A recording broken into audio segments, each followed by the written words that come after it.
अब चलते हैं न्यूमेरिकल प्रॉब्लम नंबर 3 की तरफ, जिसके अंदर हमारे पास again Young's double slit experiment की कंडीशंस गिवन है, जिनको देखते हुए हम लोगों ने स्लिट स्पेसिंग को जो स्टूडेंट्स है फाइंड करना है। आइए देखते हैं वो कंडीशन क्या है। डबल स्लिट एक्सपेरिमेंट के अंदर जो सेकंड ऑर्डर मैक्सिमा है स्टूडेंट्स, वो अकर होता है एंगल ऑफ 0.25 डिग्री के ऊपर। जो वेवलेंथ है स्टूडेंट्स लाइट की वो है 650 नैनोमीटर। हम लोगों ने इस कंडीशन को देखते हुए जो स्लिट सेपरेशन डी है उसको फाइंड करना है। वेवलेंथ ऑफ लाइट हमारे पास गिवन है, angle of second order maximum given है, सेकंड ऑर्डर एन हमारे पास 2 जो है स्टूडेंट्स वो गिवन है।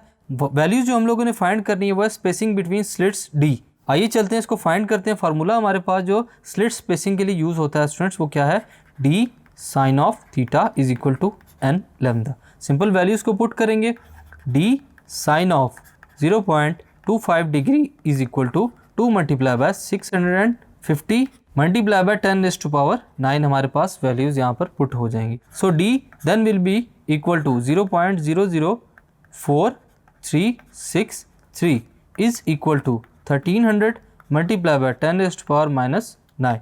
डी को अलहदा कर लेंगे, ये किसके इक्वल हो जाएगा, 1300 divided by 0.004363 multiply by 10⁻⁹। Further solve करते हैं तो d will be equal to 0.297960 multiply by 10⁻³ value आ जाएगी। So d then will be equal to 0.3 millimeters. 10⁻³ milli को कहलाता है। सो स्टूडेंट्स यहाँ पर हम लोगों ने स्लिट स्पेसिंग यानी कि स्लिट सेपरेशन को फाइंड किया कि दो स्लिट्स जो हैं स्टूडेंट्स आपस में कितने फासले पर मौजूद हैं, वो हम लोगों ने डायफ्रैक्शन ऑफ स्लिट्स के फार्मूले से फाइंड किया। Thank you.